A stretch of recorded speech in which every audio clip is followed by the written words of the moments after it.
Hello everyone, it's Letty and welcome to my channel. I am honestly in complete shock that I'm sitting here filming this video right now. This pregnancy has just flown by. 28 weeks, we have officially finished the second trimester and I am now in my third trimester already, which just feels so insane. I feel like I just found out I was pregnant.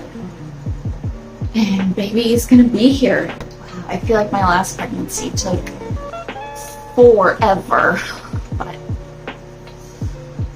we're here already. Okay, third trimester. So let's do a little recap, shall we? Alright, so let's start with symptoms.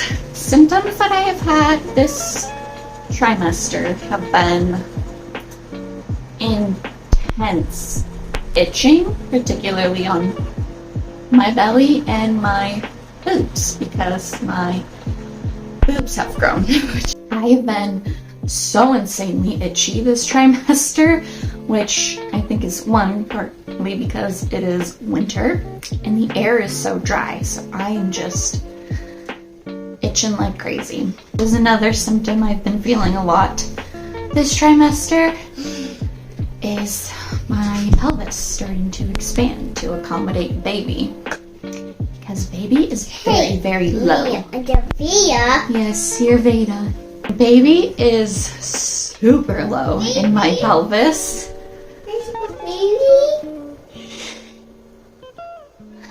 I had a prenatal 3 days ago, and as my midwife went to measure my belly, she put the tape measure extremely low and baby just immediately started punching her hand.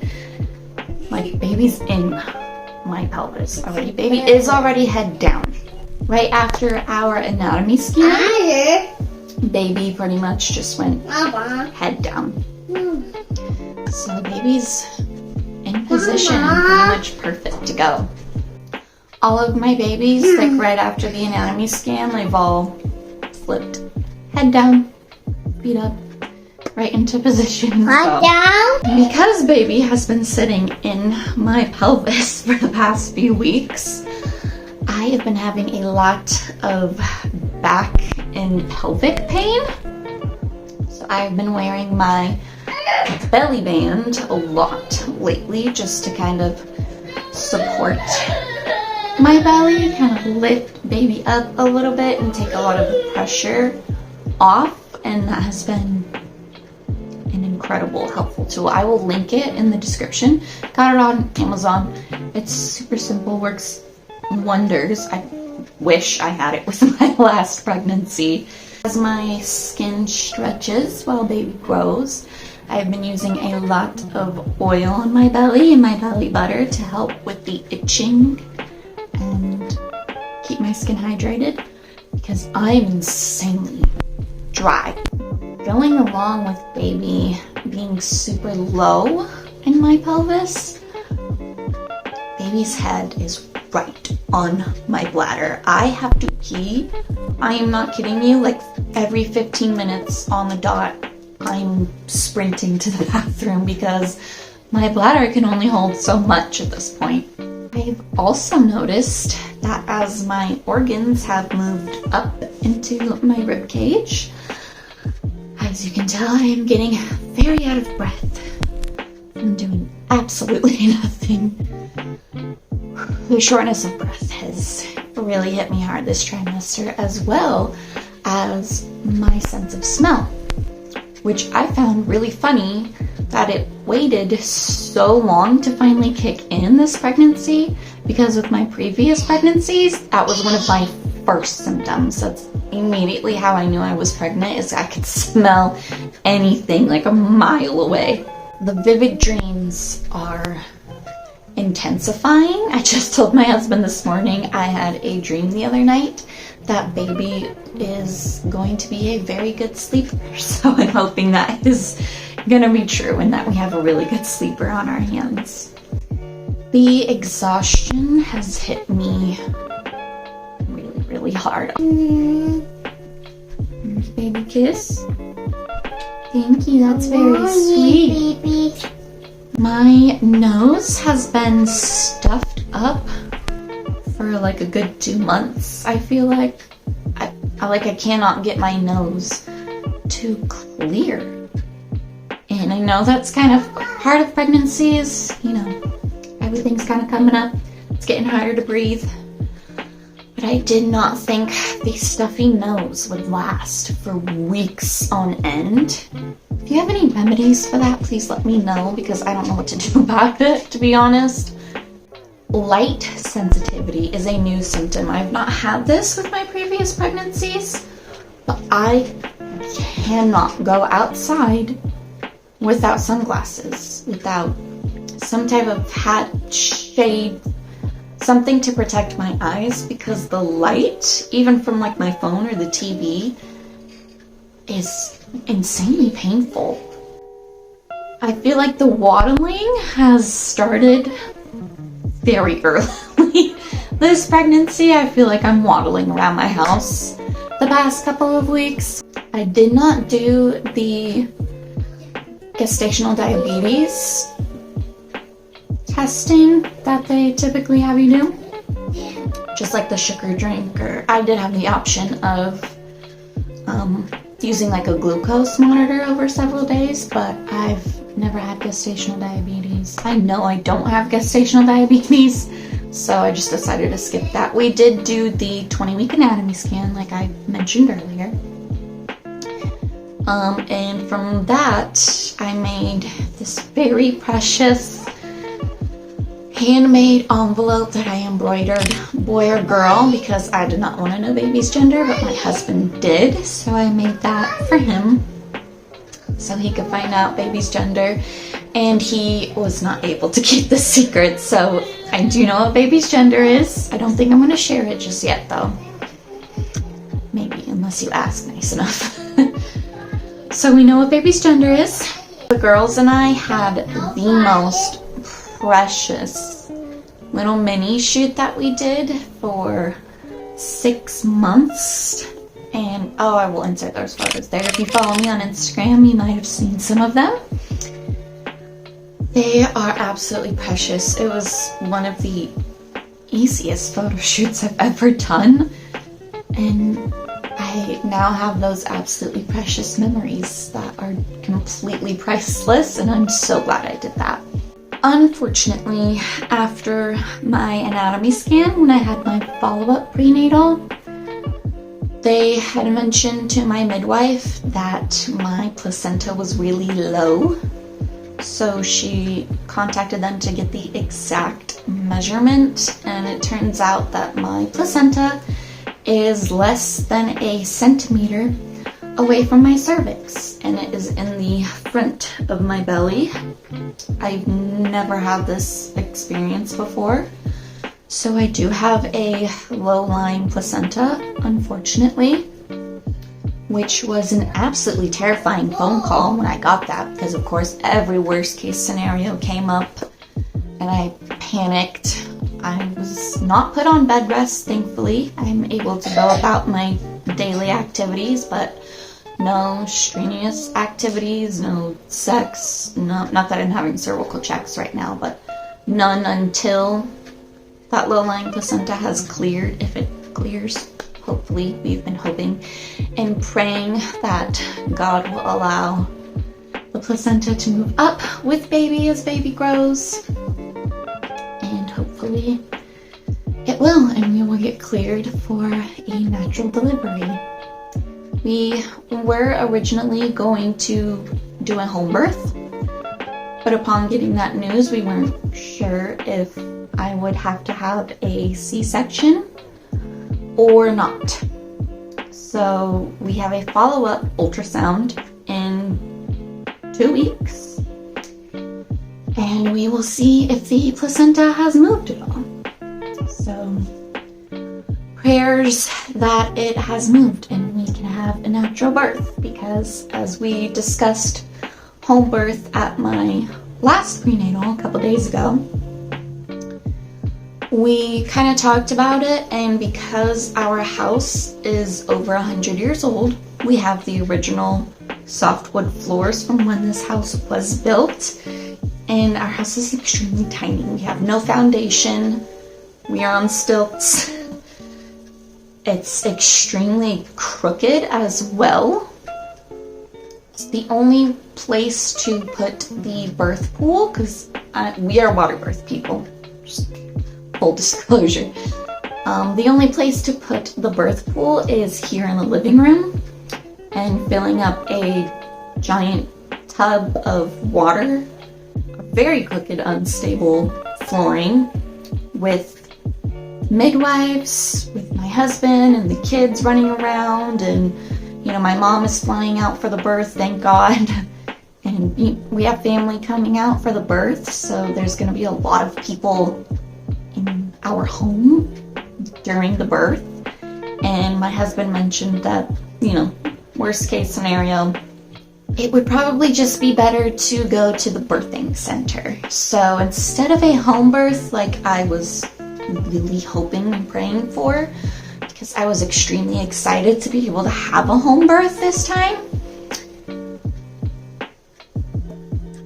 we've decided to just go with the birthing center, because it's only like a 15-minute drive from our house. We don't have to do all of the prep and set up for a home birth, because it's kind of a lot, to be honest with you.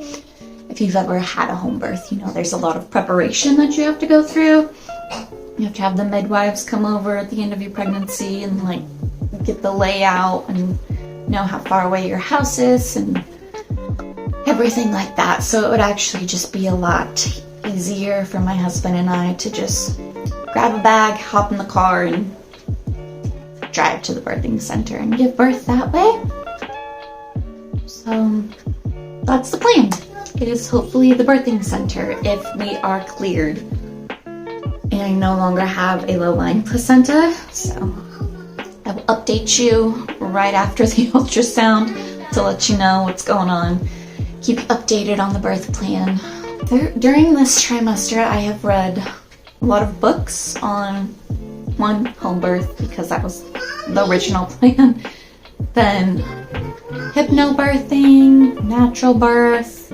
I read Ina May Gaskin's birth book, which was amazing. I love that book. I own it. So there's a lot of beautiful birth stories from that, and a lot of different women who have different ways of coping through labor, and I love their first-hand experiences and learning different coping techniques and things. As well as Ina May's book, I have read The First 40 Days Postpartum, which is mostly a cookbook because it gives you a lot of information about postpartum nutrition. It is a Chinese-based tradition of confinement for 40 days, which is an entire moon cycle right after you give birth. And I found that insanely fascinating. I've heard a lot of people talking about the 5-5-5, 5 days in the bed, 5 days on the bed, and then 5 days around the bed. So that's your first 15 days postpartum.